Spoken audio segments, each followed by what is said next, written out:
Vicent Miquel Garcés és professor de la Universitat Politècnica de València i un polític valencià d'una molt llarga trajectòria.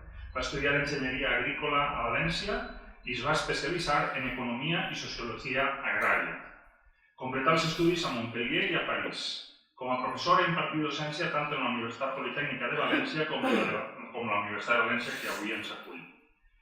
Començà la seva activitat política com a delegat del Sindicat Democràtic d'Estudiants de València als anys 60, fou col·laborador entre el 72 i el 73 del Ministeri d'Agricultura del govern xilè presidit per Salvador Allende i en l'any 1976 participà en la fundació del Partit Socialista del País Valencià, que en l'any 78 s'integraria en el PSOE i des del 79 fins al 87 fou regidor a l'Ajuntament de València i fins al 83 també diputat provincial. Així mateix ha estat diputat de les Corts Valencianes entre l'any 87 i 99 i actualment és membre del Parlament Europeu. Ha participat en diverses edicions del Fòrum Social Mundial, del Fòrum Social del Mediterrani i del Fòrum Social Europeu. Va ser president del Comitè Executiu Internacional del Fòrum Mundial sobre Sobirania Alimentària celebrat a l'Havana l'any 2001 i també ha promogut o participat en cimeres i fòrums internacionals sobre alimentació organitzats per la FAO i l'Organització Mundial del Comerç. A tots vostès, Vicent Garcés, de la paraula. Gràcies. I gràcies, Juli, per aquest recordatori d'una llarga biografia que està tan plena perquè és molt llarga. No té cap mèrit especial, simplement són molts anys i efectivament en esta universitat, quan encara no existia el campus de Salonxers, existia el campus de les Collibanyes i la nau, que encara era facultat, als anys 60. Ahí comença el moviment estudiantil en València contra la dictadura del general Franco i per les llibertats democràtiques en el país. I bueno, pues ahí conegueren lo que eren los grisos, lo que era la comissaria, lo que era, bueno, todo lo que sabeu ja de la història negra d'un país sota dictadura. Afortunadament, el 75 morí el dictador i entrarem en el procés de la transició democràtica.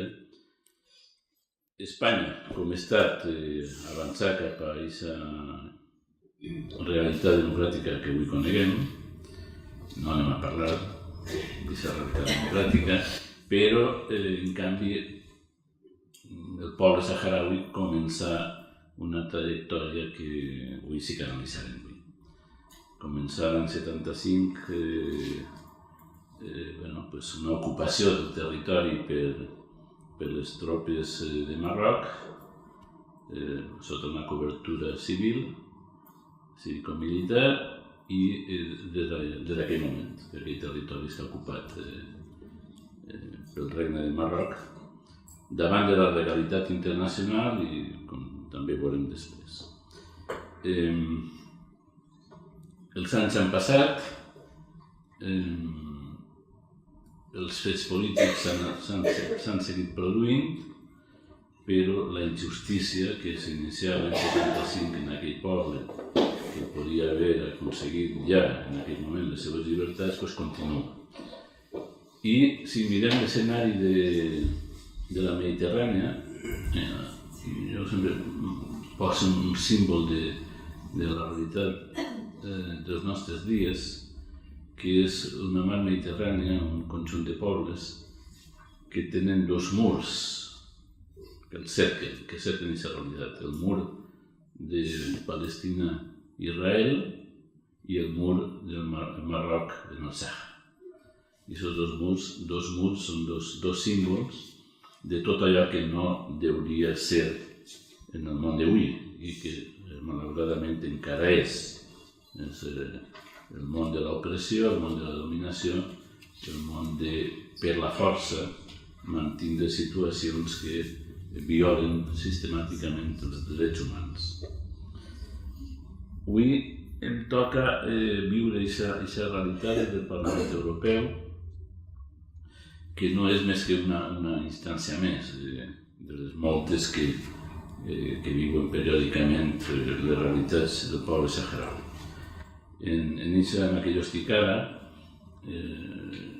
potser el més significatiu és que ho vivim amb molta intensitat, perquè al Parlament Europeu estan representats els 28 ja països membres de la Unió Europea i no hi ha una visió uniforme de tots els parlamentaris europeus sobre la qüestió. Tu m'entens bé, no? Omar ha viscut així a València molts anys, també ens coneix. Dic que no hi ha una perspectiva uniforme des del Parlament Europeu sobre la qüestió saharaui. Tant parla ja des de la perspectiva del Consell Europeu, que són els estats, ni de la Comissió Europea. Hi ha una enorme diversitat de plantejaments. El Parlament Europeu és l'única instància elegida democràticament de les instàncies europees, té sistemàticament debat sobre la qüestió saharaui. L'últim debat que s'està produint encara aquests dies és al voltant del judici que s'acaba de fer a Rabat. A aquest judici va haver un desplaçament de diputats europeus acompanyant a molta més gent que es va acostar a Rabat per a contemplar en directe el que allí passava.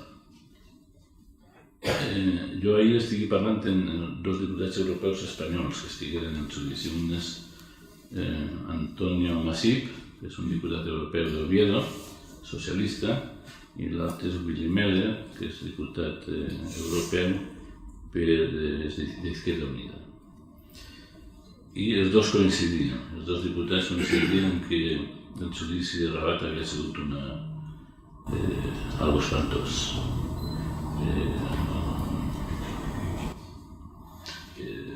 El final estava ja predeterminat. I feien ahir una roda de premsa a Brussel·les denunciant el que s'havien vist al judici i esperant que el que es diuen des de Brussel·les avui tindrà un reflex en els mitjans de comunicació espanyols. I això no ha passat. Res del que ahir queda a Brussel·les en roda de premsa, en presència dels periodistes espanyols desplaçats a Brussel·les, res d'això ha sortit en la premsa espanyola.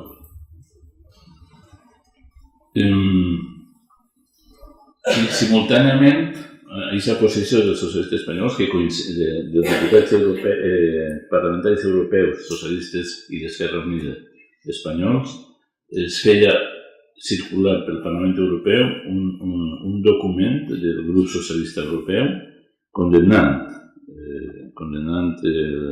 el judici i acusant de ser un judici que atentava als drets humans, sense garanties, coincidint en aquesta posició en la llei Amnistia Internacional, que també ha fet declaracions al respecte, dient que aquest judici estava viciat des del seu origen, per tant, res del que allí passava no va ser correcte des del punt de vista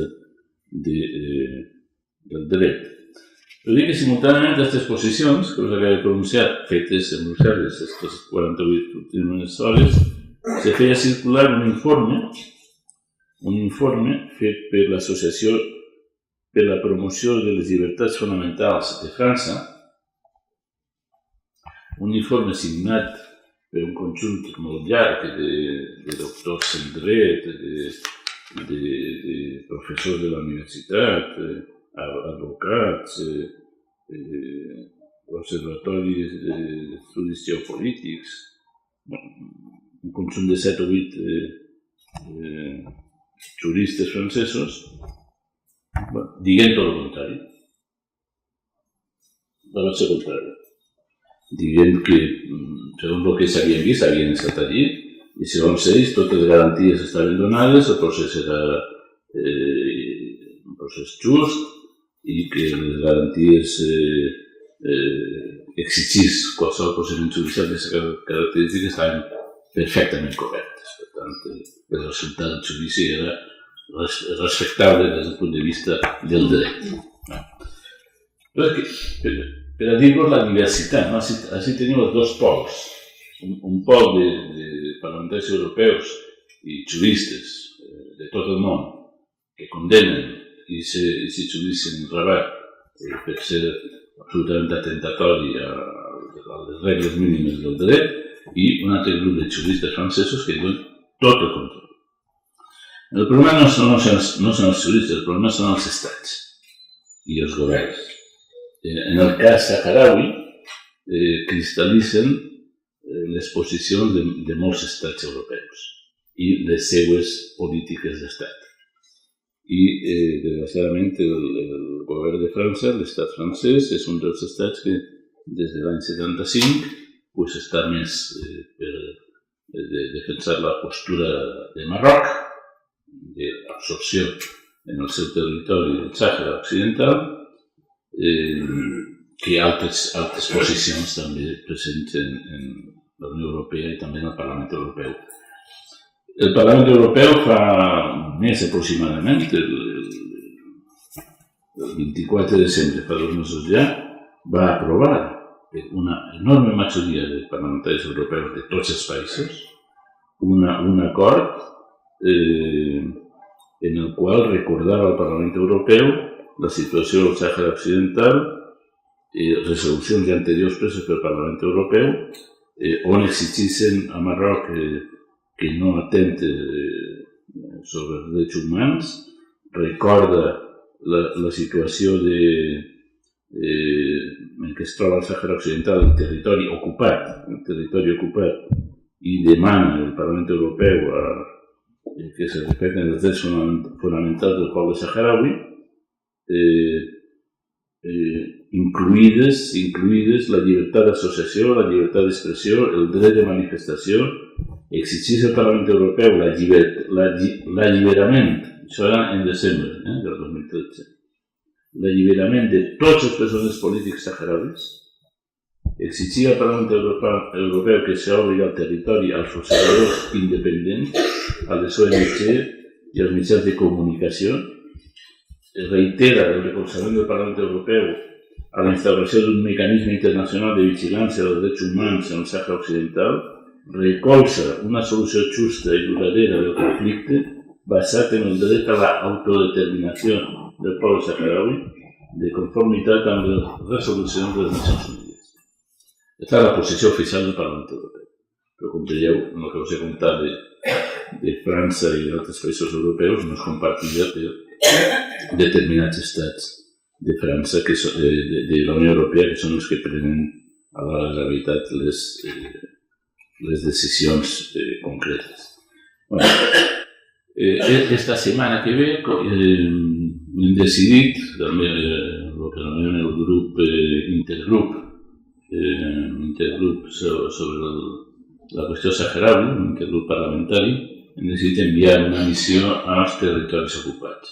Anem a intentar la setmana que ve arribar a la Lluna i tindre contacte allí amb organitzacions saharauis de caràcter civil,